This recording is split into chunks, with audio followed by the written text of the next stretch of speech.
అత్యవసర పరిస్థితులతో కేరళలో దిగిన యూకే యుద్ధ విమానం ఎపిసోడ్ మరో మలుపు తిరిగింది.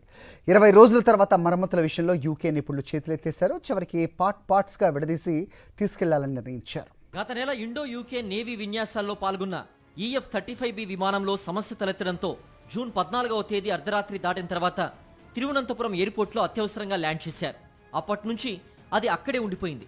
తొలుత సాంకేతిక సమస్యగా భావించిన నిపుణులు త్వరితగతినే ఇది రిపేర్ అవుతుందని భావించారు.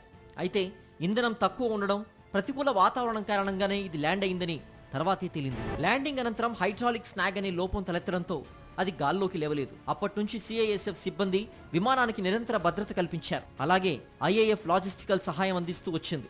ఈ లోపు సుమారు 40 మంది బ్రిటిష్ ఇంజనీర్లు మరమ్మతుల కోసం కేరళకొచ్చారు.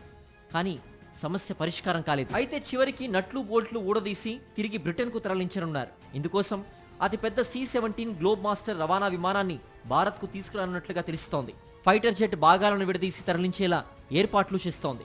ఇన్ని రోజుల పాటు యుద్ధ విమానాన్ని ఎయిర్పోర్ట్లో నిలిపినందుకు గాను పార్కింగ్, హ్యాంగర్ బకాయిలను భారత్కు చెల్లిస్తామని యూకే నేవీ తెలిపినట్లు సమాచారం.